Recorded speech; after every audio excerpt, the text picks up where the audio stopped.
Shankar IAS academy 19 ஆண்டுகள் பயணத்தில் 2200க்கும் மேற்பட்ட IAS IPS மற்றும் குடிமைப்பணி தேர்வாளர்கள். உங்கள் IAS IPS கனவை நிஜமாக்க உடனே 7667766266 என்ற எண்ணிற்கு கால் செய்யவும்.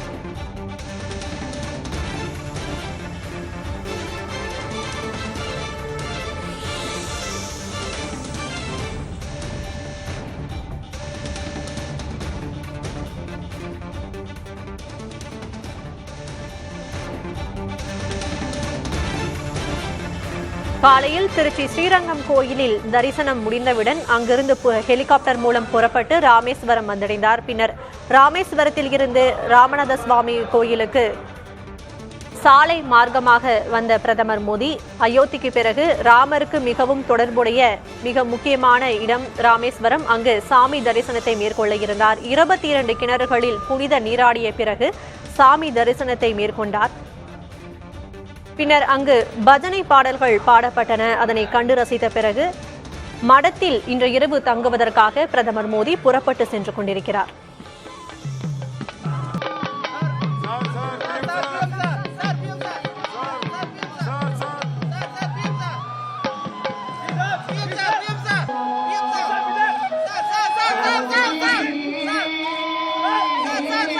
இரவு தங்குவதற்காக செல்கிறார். அது குறித்த கூடுதல் விவரம் என்ன?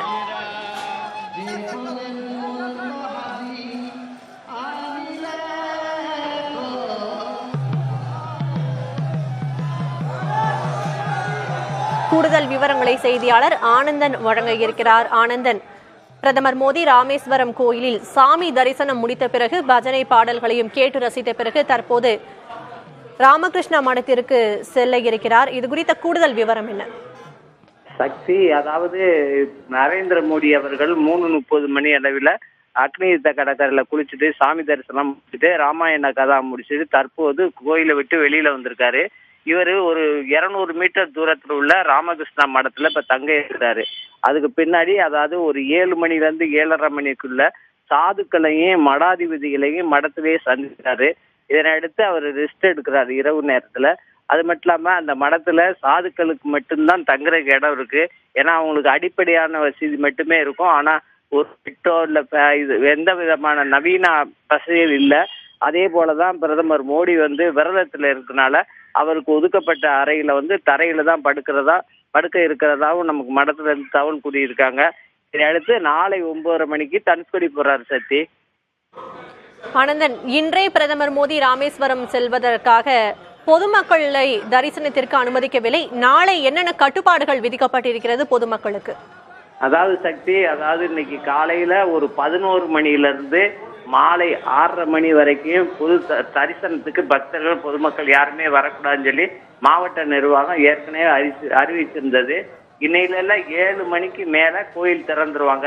7 மணிக்கு வழக்கம் போல பக்தர்களும் அதே போல சுற்றுலா பயணிகள் எல்லாருமே தரிசனம் செய்யலாம் அப்படின்னு சொல்லி கோயில் நிர்வாகம் சொல்லியிருக்கு.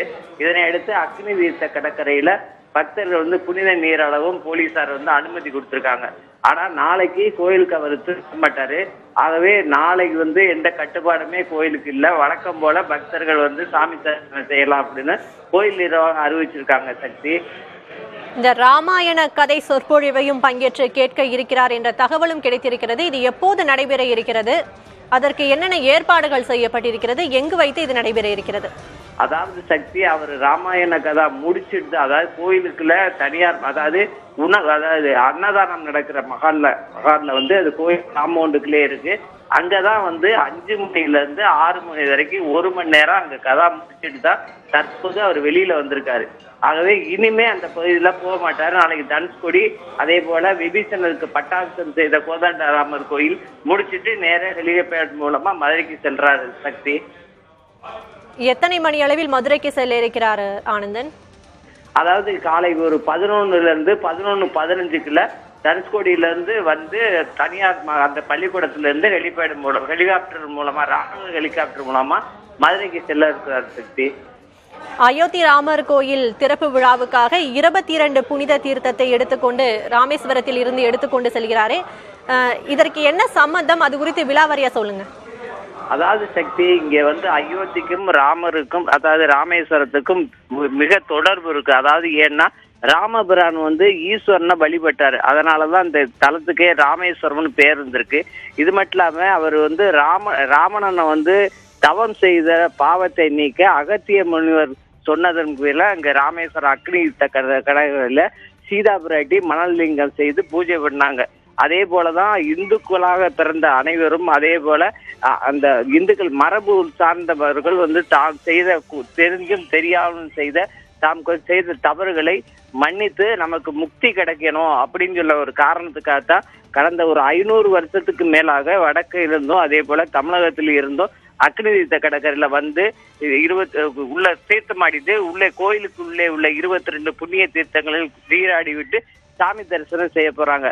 ஆகவே அவ்வளவு சிறப்பு மிக்க அந்த தீர்த்தத்தை எடுத்துட்டு தான் நாளை பகல் 11 மணிக்கு அவர் அயோத்தி உள்ள ராமர் ஆலயத்துக்கு செல்ல இருக்கிறார் சக்தி.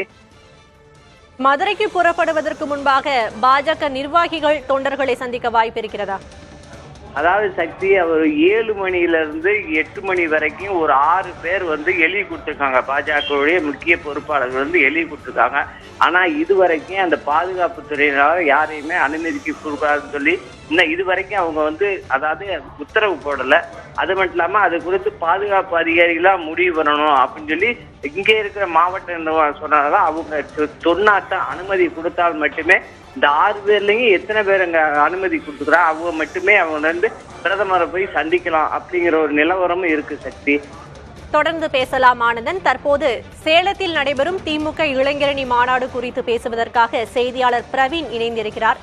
பிரவீன், ஏற்கனவே சுடரை முதலமைச்சர் ஏற்றி வைத்து அங்கு சில இருசக்கர வாகன பேரணிகளும் நடைபெற்றுக் கொண்டிருந்தது. தற்போதைய நிலவரம் என்ன? என்னென்ன ஏற்பாடுகள் அங்கு செய்யப்பட்டிருக்கு? என்னென்ன நிகழ்ச்சிகளுக்கு அடுத்தடுத்து ஏற்பாடுகள் செய்யப்பட்டிருக்கு? இளைஞரணி 2வது மாநாடு கிட்டத்தட்ட 2007க்கு பிறகு 16 வருடங்கள் கழித்து தற்போது நடைபெற்று வருகிறது. இளைஞரணி மாநாடு என்ற பெயருக்கு ஏற்ப இளைஞர்களுக்கு வகையில் இளைஞர்களுக்கு விரும்பக்கூடிய வகையில் அந்த புல்லட் வாகனங்களின் அடிப்படையில் அவற்றை வைத்து அந்த ஒரு நீட் விளக்கு என்கின்ற ஒரு அடிப்படையில் பேரணியான தற்போது நடைபெற முடிந்திருக்கிறது. அதனை பார்த்தார். அந்த மாட்டு திடலை சுற்றி சென்ற அந்த இருசக்கர வாகன பேரணி முடிந்துள்ள நிலையில் தற்போது இங்கிருக்கக்கூடிய திடல் முழுவதும் கிட்டத்தட்ட 1000கணக்கான ட்ரோன்கள் ஸ்பெஷல் ஷோ ஆனது தற்போது நடத்தப்படுகிறது.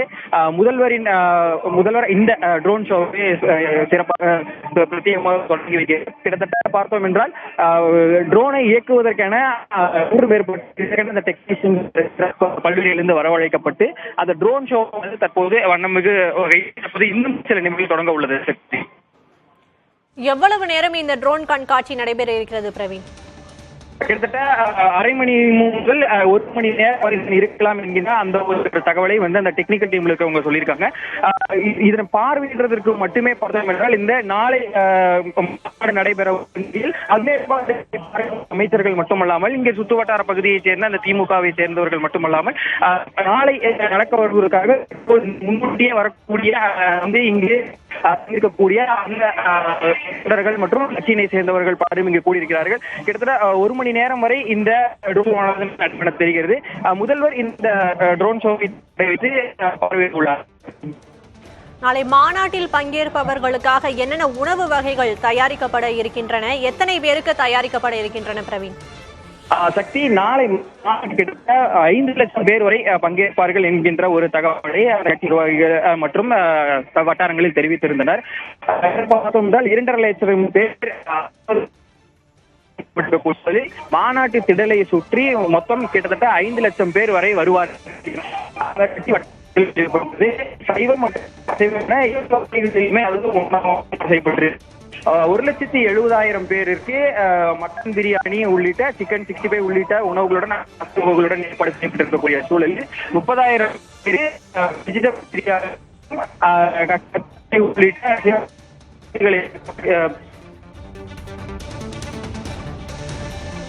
சேலம் மாவட்டம் பெத்தநாயக்கன்பாளையத்தில் திமுக இளைஞரணி மாநாடு நாளை நடைபெற இருக்கிறது. இந்நிலையில் மாநாட்டின் தொடக்கத்திற்காக முதலமைச்சர் மு க ஸ்டாலின் சுடரே ஏற்றி வைத்தார்.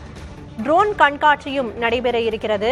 மாநாட்டில் பங்கேற்போருக்கு நாளை உணவு வகைகள் சமைப்பதற்கான ஏற்பாடுகளும் செய்யப்பட்டிருக்கின்றன. சங்கர் ஐஏஎஸ் அகாடமி 19 ஆண்டுகள் பயணத்தில் 2200க்கும் மேற்பட்ட ஐஏஎஸ் ஐபிஎஸ் மற்றும் குடிமைப்பணி தேர்வாளர்கள். உங்கள் ஐஏஎஸ் ஐபிஎஸ் கனவை நிஜமாக்க உடனே 7667766266 என்ற எண்ணிற்கு கால் செய்யவும்.